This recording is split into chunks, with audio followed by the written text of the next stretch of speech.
আসসালামু আলাইকুম, সবাই কেমন আছেন? আশা করছি সবাই খুব ভালো আছেন। তো আজকে আমি একটা রেসিপি করব, তো সেটাই আপনাদের সাথে শেয়ার করব।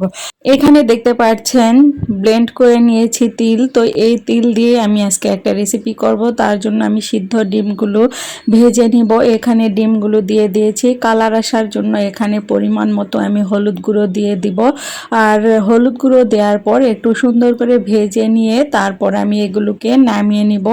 তো দেখতে পাচ্ছেন আমি হলুদ গুঁড়ো দিয়ে কিন্তু একটু নাড়াচাড়া করে নিচ্ছি। আর তিল ঘাটি করব, আপনারা হয়তো এতক্ষণে বুঝতেই পেরেছেন যে ডিমগুলো দিয়ে তিল ব্লেন্ড করে নিয়েছি, সেগুলো দিয়ে আমি তিল ঘাটি রেসিপি করব। তো হ্যাঁ, আপনারা ঠিকই ধরেছেন, আমি ডিমগুলো ভেজে নিয়েছি, এগুলো এখন তুলে নিব। আর ডিমগুলো দেখুন হলুদ দেওয়ার জন্য এত সুন্দর একটা কালার এসেছে আর দেখতে খুবই ভালো লাগছে। এখন ডিমগুলো আমি তুলে নিব। আমাদের উত্তরবঙ্গের অনেক জায়গাতেই তিল চেনে না কিংবা তিলের আবাদ হয় না, কিন্তু আমাদের এখানে জয়পুরহাটে তিলের আবাদ মোটামুটি ভালো হয়। আর এই তিল ঘাটি আমাদের জয়পুরহাটের মানুষের খুব পছন্দ। আর তিল ঘাটি রান্না করলে অবশ্যই ডিম দিয়েই রান্না করা হয়, আর ডিম দিয়েই এটা খেতে অনেক বেশি ভালো লাগে। তো যাই হোক, আমি কথা বলতে বলতে ডিমগুলো তুলে নিয়েছি আর পরিমাণ মতো সব কিছু মশলা দিয়ে আমি এখানে মশলাগুলো কষিয়ে নিয়েছি। তারপর ব্লেন্ড করা তিলগুলো এখানে দিয়ে দিলাম আর এখন ভালোভাবে নেড়ে চেড়ে এগুলোকে কষিয়ে নিব। তিলঘাটি রান্না করার সময় অনেকেই সিদ্ধ আলু দেয়, তবে আমার কাছে সিদ্ধ আলুটা ভালো লাগে না। এখানে আমি কাঁচা আলু কুচি করে নিয়েছি আর এই কুচি করা আলুগুলো দিয়ে দিলাম। এখানে মোটা মোটা করে কুচি করা আলুগুলো দিয়ে দিলাম আর এভাবে খেতে আমার কাছে ভালো লাগে।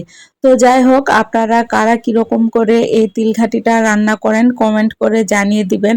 দেখতেই পাচ্ছেন এখানে একটু পানি বেশি হয়েছে, আর বেশি করে পানি দেওয়ার অর্থ হলো এটাকে একটু ভালোভাবে কষিয়ে নিব আর কষিয়ে পানিগুলো একদম শুকিয়ে নিব। দেখতে পাচ্ছেন এখন কিন্তু পানিটা শুকিয়ে এসেছে। এ পর্যায়ে আমি এখানে দিয়ে দিব ডিমগুলো আর ডিমটা দেওয়ার পর কিছুক্ষণ নেড়ে চেড়ে এখানে ভাজা জিরা গুঁড়া দিয়ে দিব। ভাজা জিরা গুঁড়া দিলে এটার স্বাদ আরো বেশি হয়, খেতে অনেক ভালো লাগে, সুন্দর একটা ফ্লেভার পাওয়া যায়। অনেকেই ভাবতে পারেন যে ঝোলের তরকারিতে ভাজা জিরা গুঁড়াটা দেয়া হয়, আর আমি এরকম তিলঘাটিতে কেন ভাজা জিরা গুঁড়া দিচ্ছি।